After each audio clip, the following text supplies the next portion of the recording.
वैदू अगं हिम्मत बघितलीस ना त्याची? तू जो कोणी या घरापर्यंत येऊन पोहोचलाय. वैदू काळजी घे ग. मला ना यात काळजी घेणं सगळं खरंच काही वाटत नाही. आय मीन मला हे सगळं खूप क्यूट वाटतंय. आणि समजा तो इथे आलाय तर तो माझ्या समोर का येत नाहीये? वैदू हे असेच असतात, घाबरट नाही.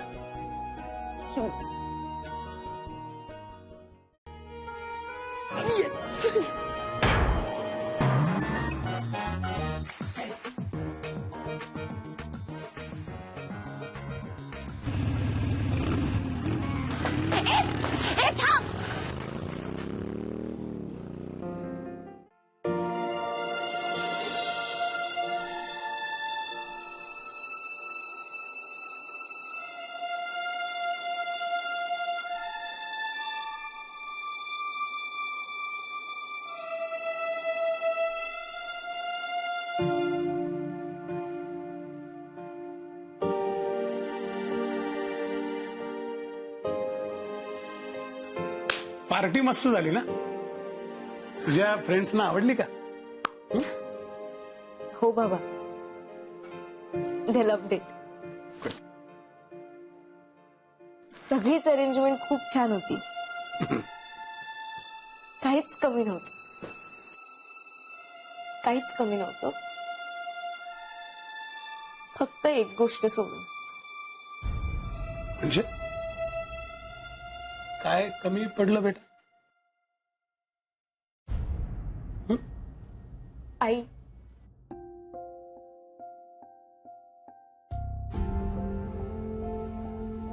बाबा मी आईला खूप मिस करते.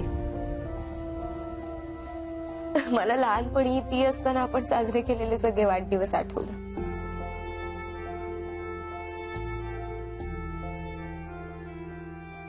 आई वाढदिवसाच्या दिवशी स्वतःच्या हाताने केलेला केक खायला द्यायची. नंतर तिची श्रद्धा म्हणून औक्षण करायची. मस्त मस्त फ्रॉक द्यायची. आज तुम्ही दिलेला हा ड्रेस बघून ना मला ते सगळे फ्रॉक्स आठवले. आणि मी ते सगळे फ्रॉक जपून ठेवले तर वॉर्डरोब मध्ये.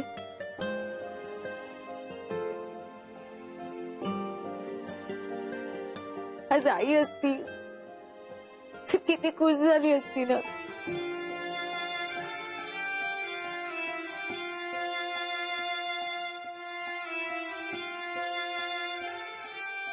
हो बेटा, तुझी आई होतीच तशी ग. प्रेमळ, लाघवी, सगळ्यांना आपलंसं करणारी. म्हणूनच कदाचित देवाने तिला आपल्याकडे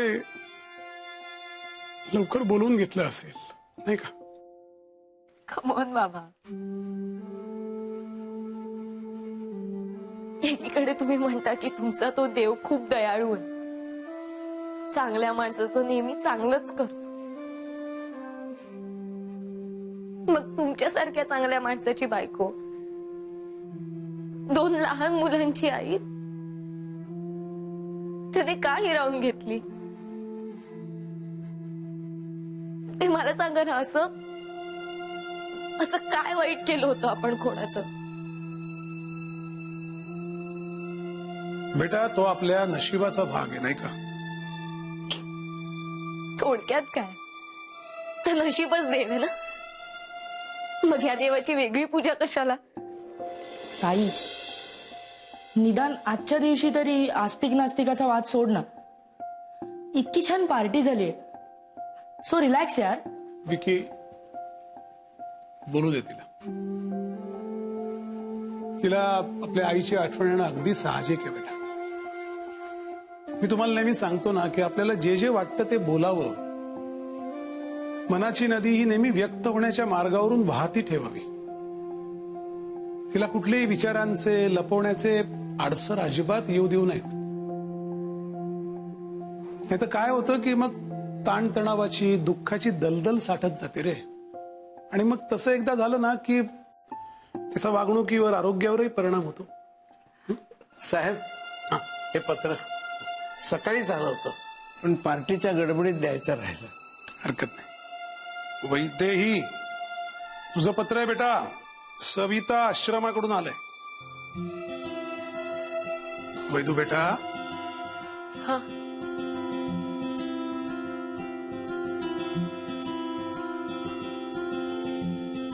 रिसिट असेल बहुतेक. ऍक्च्युली बाबा, मी माझ्या पॉकेट मनी मधून पैसे सेव्ह करून आईच्या नावाने या आश्रमाला देणगी दिली होती माझ्या बर्थडेच्या निमित्ताने. विकुडी, आपल्याला आई नाही, पण आपल्या बाबांनी आपली आई बनवून आपल्याला लहानाचं मोठं केलं. पण अशी अनेक मुलं आहेत ज्यांना ह्या जगात कोणीच नाही. त्यांच्या संगोपनासाठी माझी ही छोटीशी मदत आईच्या नावाने. ती आपल्यात नसली तरी या देणगीच्या रूपाने ती अनेक मुलांच्या आयुष्यात आनंद पसरवत राहील. आई नसण्याचे दुःख आई नसल्याचा अनुभव घेतलेलाच समजू शकतो. वैदेही काय बोलू ग बेटा मी आता. आज तुझ्या रूपानं आरूलाच बघतोय बरं का मी. म्हणजे मी तुला जगायला आवश्यक असं बाह्यरंग आणि बापाचं प्रेम फक्त दिलंय, पण तुझं अंतरंग, तुझे विचार हे आरूनेच तुला जन्मजात दिलेले आहेत. आज तुझ्या रूपानं आरूच आपल्या जिवंत आहे, नाही का.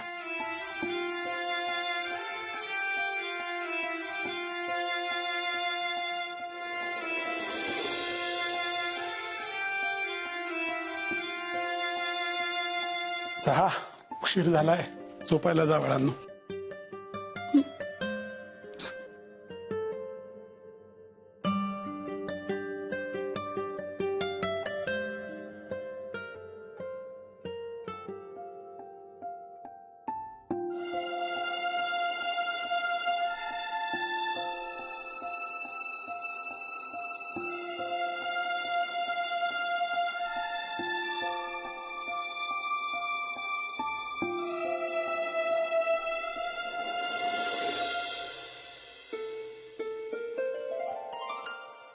या राणी सरकार, दमलीस ना?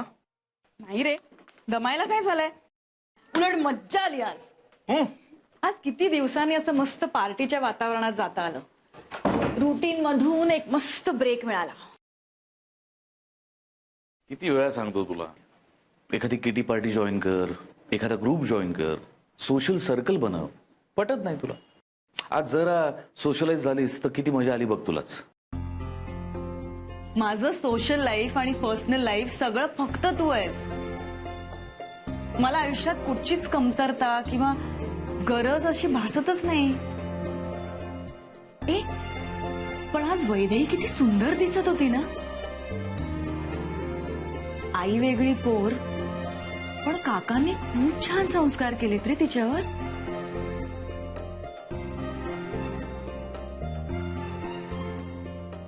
सुंदर तर तू पण दिसत होतीस, रादर दिसतीयस.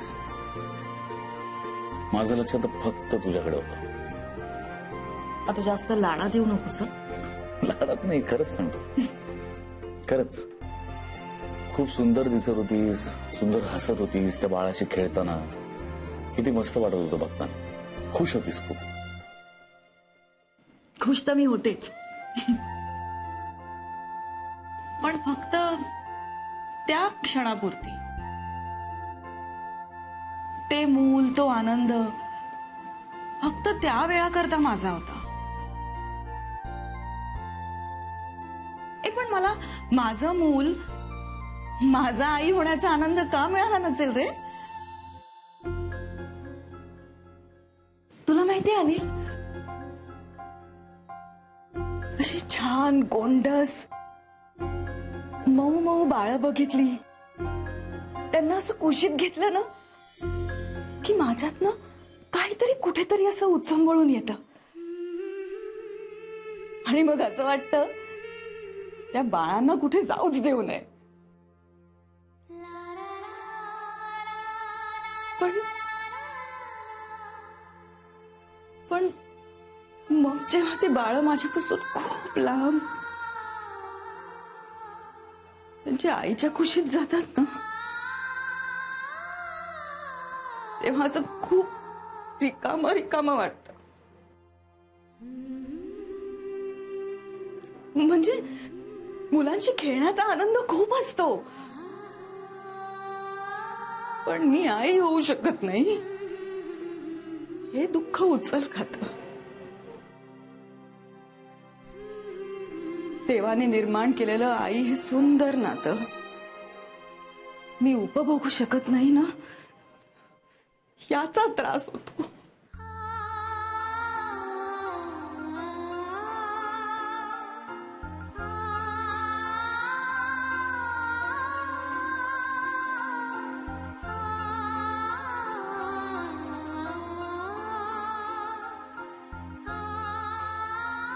समजतंय मला अर्चू, पण त्रास करून घेऊन त्रास कमी होत असता तर जगात त्रास शिल्लकच राहिला नसता, हो की नाही? हे बघ, त्याने आपल्या झोळीत टाकलंय ना, तेवढं आपण गोड मानून घ्यावा.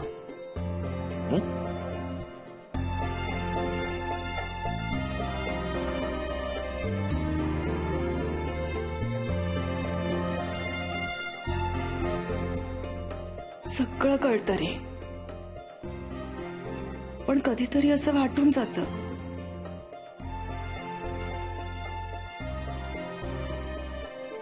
किती छान शब्द आहे ना, आई. आई, बाबा काय म्हणाले ऐकलंस तू?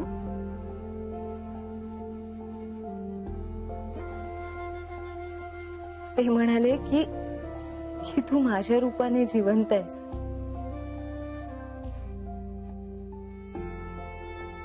माझ्यात त्यांना तू दिसतेस, तुझं अस्तित्व जाणवतं.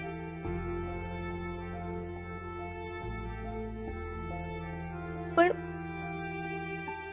माझं काय ग आई? मला ना तू दिसतेस ना तुझं अस्तित्व जाणवतं. मला ना तू फक्त आठवतेस, रोज आठवतेस. सकाळी उठताना अलार्म वाजला की हळूच माझ्या डोक्यावरून हात फिरून वैदू बाळ उठायचं ना, शाळेत जायचं ना असं विचारताना आठवतेस. तयार होऊन कॉलेजला निघताना माझ्या घट्ट वेड्या घालून मला शाळेसाठी तयार करणारी तू आठवतेस. आणि जेवताना तू स्वतः तुझ्या हाताने तयार केलेला मऊ मऊ भात आठवतो. कधी ठेच लागल्यावर तोंडातून आपसुकच आई ग बरोबर तुझा काळजीने त्रासलेला चेहरा आठवतो. मला ना आज तुझी खूप आठवण येते. मी खूप मिस करते तुला. तुला माहितीये नाही, मला लहानपणी तुझ्या खुशीत राहायला आवडायचं. तुझ्या हाताने भरवून घ्यायला आवडायचं. तुझ्या बरोबर असताना मी कधी मोठीच होऊ नये असं वाटायचं. मोठी झाली ग पोर आपली, अगदी तुझ्यावर गेलीये. वैदेही नुसती वयाने नाही मनाने मोठी झालीये तिच्या आईसारखीच.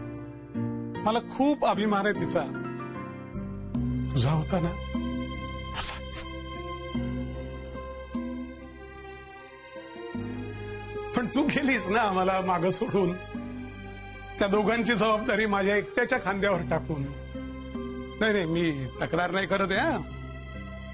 तुला थांबवणं जसं माझ्या हातात नव्हतं तसं तुझं जाणं तुझ्याही हातात नव्हतं. जे नियतीच्या मनात होतं तेच झालं. पण तू अकाली आणि लवकर गेलीस. मी माझ्या पद्धतीने मुलांचा सांभाळ केला, त्यांना तुझी शिकवण द्यायचा प्रयत्न केला. आणि आज वैदेहीला पाहून मात्र तो प्रयत्न यशस्वी झाल्याचं समाधान आहे बरं का. नक्की तुझी उणीव जाणवतेच आहे ग, आयुष्यभर जाणवत राहील.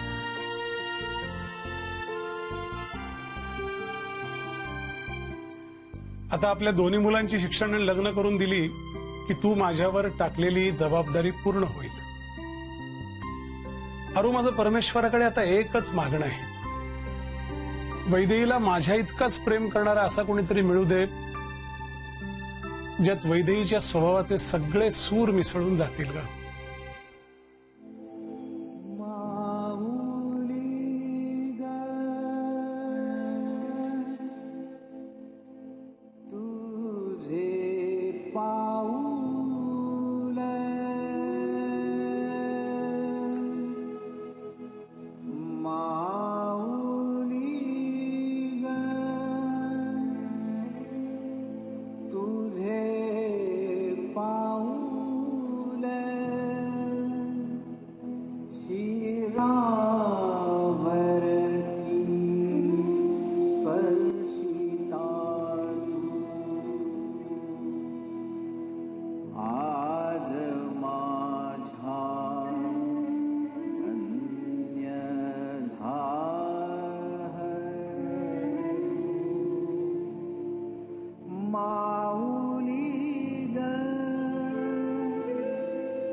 विंदा काका, मनाचा ठाव घेणारं हे भजन खूप दिवसांनी ऐकू आलं आणि विनीतची आठवण तुम्हाला सतावत असल्याची पुन्हा एकदा जाणीव झाली. नाही, त्याची आठवण नाही मला त्रास देत. त्याची आठवण यायची म्हणजे मी त्याला आधी विसरलं पाहिजे, आणि ते शक्य नाही,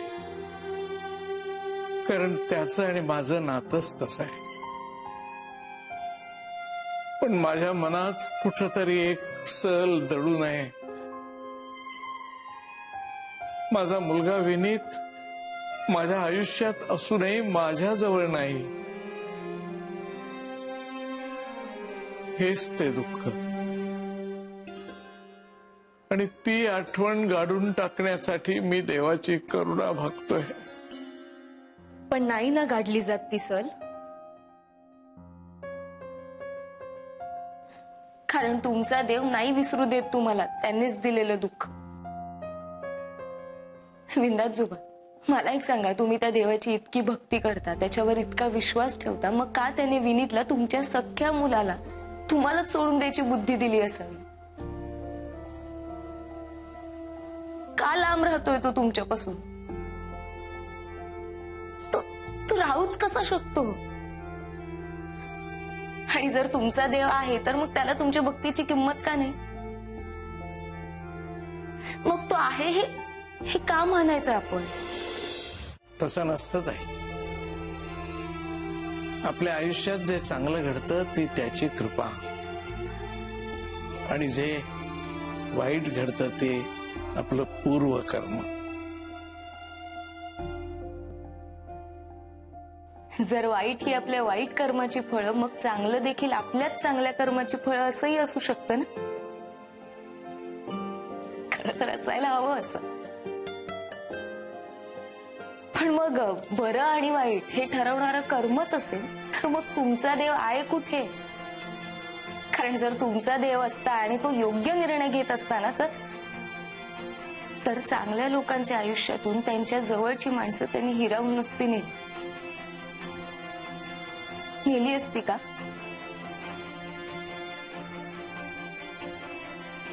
पण इतकं सगळं होऊन सुद्धा तुम्ही काय म्हणणार? आमचा देव ग्रेट आहे. तू ग्रेट आहेस देवा. वैदेही सारख्या मुलीला माझ्या आयुष्यात आणलंस त्याच्याबद्दल तुझे खूप खूप आभार.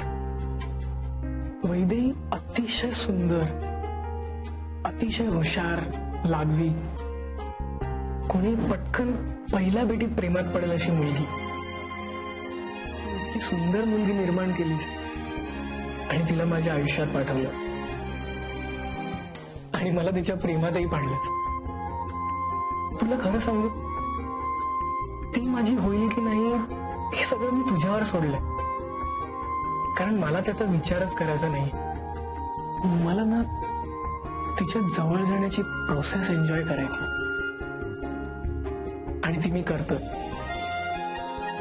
तिला मी आपलासा वाटतो की नाही हे तू आणि काळच ठरव.